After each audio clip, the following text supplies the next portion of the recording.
Nós começamos ouvindo a presidente, agora ex-presidente Dilma Rousseff, quando falou, até a Rosane comentou, sobre a oposição ferrenha que o PT deve fazer a partir de agora.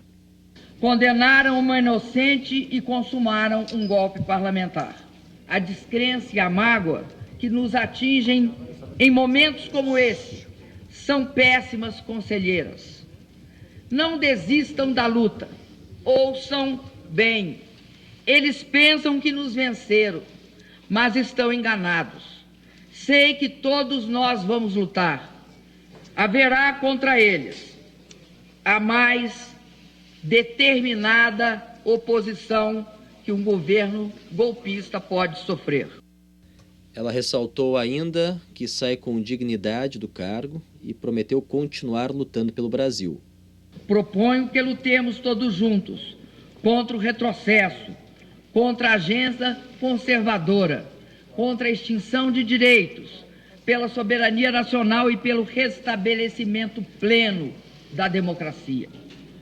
Saio da presidência como entrei, sem ter incorrido em qualquer ato ilícito, sem ter traído qualquer de meus compromissos, com dignidade, carregando no peito o mesmo amor e admiração pelas brasileiras e brasileiros e a mesma vontade de continuar lutando pelo Brasil.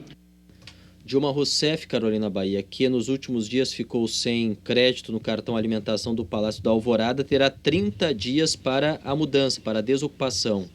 Mas já avisou que deve sair antes disso, do Palácio da Alvorada. Ela que nesse final de semana mesmo já deve ir para Porto Alegre e já deve desocupar o Palácio. Ela já vem mandando para Porto Alegre livros, alguns bens pessoais. Ela já tem encaminhado para Porto Alegre. A mudança já está sendo feita há algumas semanas e ela deve desocupar antes desses 30 dias. Agora, eu queria dizer a vocês que politicamente falando, analisando politicamente a situação de Dilma Rousseff, ela fez muito bem, foi uma decisão ótima para ela, politicamente falando, não ter renunciado. E para o PT também. Ela foi até o fim na batalha, sustentou o discurso do golpe e construiu esse discurso do golpe.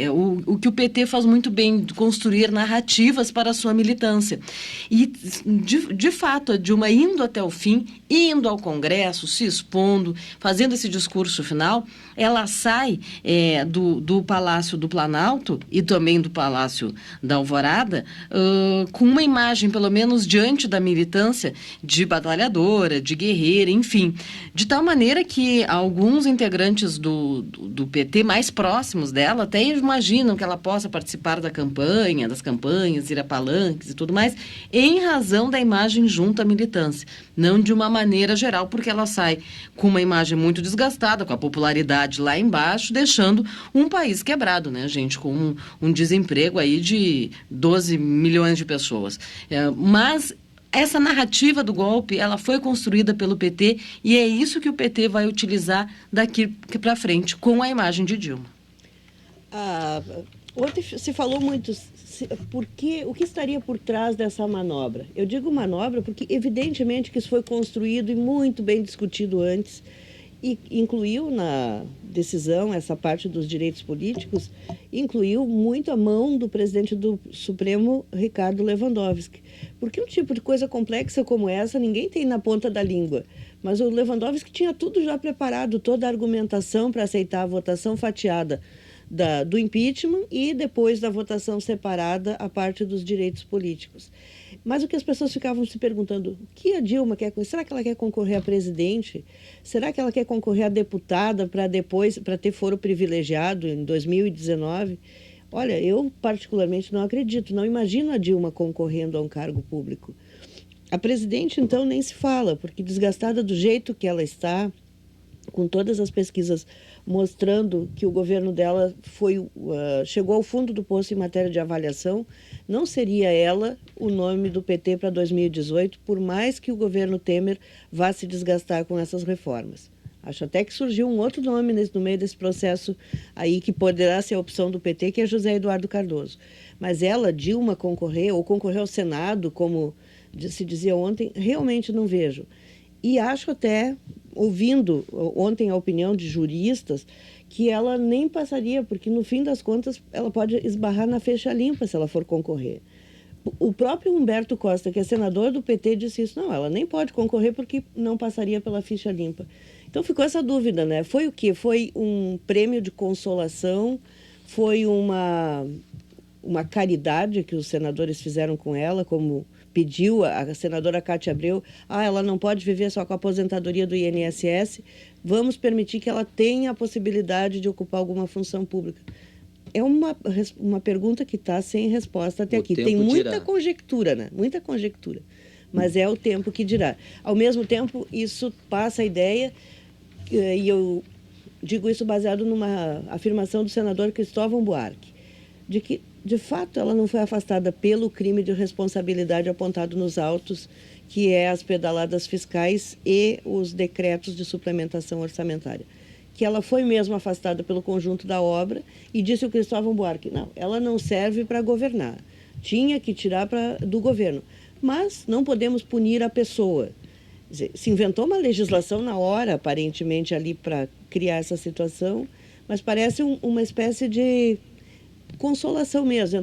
Não vamos punir, porque esse crime de responsabilidade ele foi mesmo um pretexto para tirar uma presidente que estava mal na área econômica, na área política, que tinha perdido as condições de se relacionar com o Congresso. E não foi mesmo, Rosane, feito em cima da hora, você tem toda a razão. O bastidor disse que um dia antes, o presidente do Senado, Renan Calheiros, já havia conversado com a bancada do PT no Senado, conversaram a respeito disso, prepararam os destaques, que é o nome do instrumento ali regimental que foi encaminhado à mesa do presidente Lewandowski, que estava tudo desenhado já para que acontecesse daquela maneira. E também não foi uma surpresa para os aliados de Michel Temer. O que foi a surpresa para eles é que na hora do voto, a Dilma conseguiu até um resultado positivo. Eles não esperavam tantos votos positivos para Dilma a ponto de não conseguir derrubar aquela proposta. E por isso causou toda essa fissura, essa briga ali internamente. E briga de dedo na cara, de senadores do PSDB cobrando do PMDB. Que negócio é esse que vocês fazem essa jogada? Esse foi o argumento de ontem, né? Esfriando a nossa comemoração. Mas no fim da tarde já botaram panos quentes e tudo mais. Agora, tem uma figura, Rosane e Leandro, que quer aproveitar essa, como diz a Rosane, essa jabuticaba aí criada fazer uma geleia dessa jabuticaba, Renan que Calheiros. É o doutor Eduardo Cunha. Eduardo Cunha, mas eu ia dizer Renan Calheiros também, né, Carolina? Porque o Renan vira e mexe, assim, entra governo, sai governo, e ele está sempre bem. Ele tem 1.200 problemas, ele é citado na Lava Jato, ele está enrolado, mas ontem também quis dar uma demonstração de força, um recadinho para o Temer, dizendo, olha, doutor, eu estou aqui. Exatamente. Quando a gente viu a manobra dele desenhada e com sucesso, foi exatamente essa a conclusão. Temer, Renan Calheiros, como sempre, bota um pé em cada barca e manda um recado pro Michel Temer. Eu tô contigo, mas até por ali, continuo forte aqui dentro. Mas eu quero dizer que quem vai fazer uma geleia dessa jabuticaba é o Eduardo Cunha, porque é esse o próximo alvo, 12 digamos de assim, setembro. do Congresso, exatamente. E o que os aliados dele estão dizendo? Opa, se a Dilma conseguiu flexibilizar a pena lá no Senado, vamos tentar flexibilizar a pena do Eduardo Cunha também aqui pela Câmara dos Deputados. Aí é demais, né, gente? O cidadão é réu na Operação Lava Jato. Vai lá, Rosane. Vocês podem me chamar de mulher de pouca fé, mas eu, sinceramente, eu não acredito na cassação do Eduardo Cunha. Pelo dia em que foi marcada, eu tenho muito medo que o Eduardo tu tem Cunha razão, Rosane. acabe escapando. Não é que precisa aplicar essa regra de caça, mas não inabilita para a função pública, não perde os direitos políticos.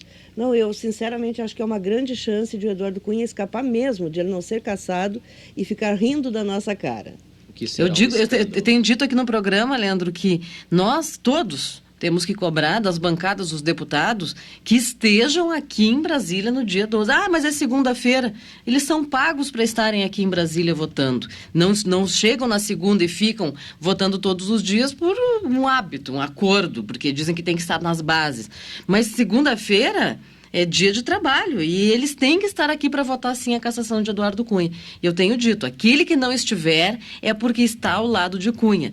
E a Rosane tem razão em ter essa desconfiança, essa falta de fé, como queira, porque tem muita gente quietinha, mas que está do lado do Cunha. 8h29, a posse de Michel Temer como presidente da República foi logo depois, horas depois do encerramento do processo do impeachment. Na sequência, ele fez um pronunciamento, afirmou que o PT tentou, e disse ele até com certo sucesso, impor a ideia do golpe, e repreendeu os senadores que votaram pela manutenção dos direitos políticos de Dilma. Preciso firmeza, digo eu. E firmeza para quando dizer golpista é quem derruba a Constituição, quem quer violar o texto constitucional. E vocês sabem que no plano internacional eles tentaram muito e conseguiram, até com algum sucesso, dizer que aqui no Brasil houve golpe.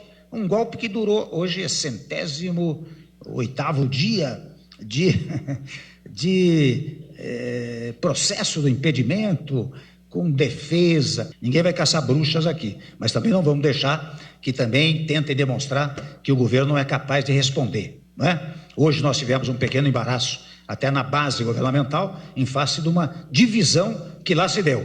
É outra divisão também inadmissível.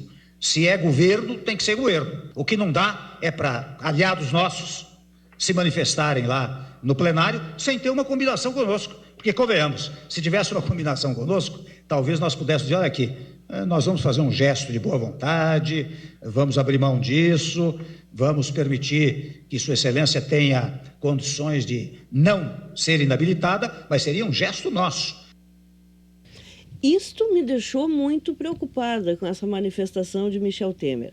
É o momento de o presidente que assumiu, agora não é mais interino, dá assim os sinais, dá o norte para o governo. Quando ele diz essa frase que nós acabamos de ouvir, ele passa a ideia assim, não é a lei que interessa no caso da inabilitação ou não para os dos direitos políticos. Poderíamos até ter negociado, mas seria um gesto nosso. Como assim um gesto nosso? Quer dizer, então ele está jogando o mesmo jogo do Renan Calheiros, dos aliados da Dilma, que deram essa interpretação criativa para a Constituição. Seria um gesto nosso, o quê? Um gesto de caridade? Ele fala um gesto de boa vontade, mas aí dá no mesmo. Então, a Constituição ou diz ou não diz. É claro, eu sei que os juristas sempre interpretam a Constituição de diversas formas, né? Ela tem brechas para ser interpretada, mas essa frase dele, para mim, ela é muito significativa. Ele está dizendo, podiam ter feito isso que fizeram, mas tinham que ter me consultado e tinha que ter sido uma iniciativa nossa. Uma demonstração nossa de boa vontade. Não é assim que a banda toca. Ou é lei ou não é lei, gente. Porque aí, né, Rosane, ele, que na verdade estava fazendo um pronunciamento público, era uma reunião ministerial, mas na verdade ele estava mandando um recado público ali, estava em cadeia de TV. Ele está dizendo isso para a bancada do PSDB, para as bancadas do PSDB e do DEM, que ficaram furiosas com aquela operação. Então ele está dizendo, gente, eu nem sabia de nada, fui pego de surpresa, o Renan fez por conta própria. Na verdade, é esse o recado que ele quis mandar. Só que agora, ele é presidente da República. Ele não fica mais mandando recados assim aos seus aliados, seus políticos aliados.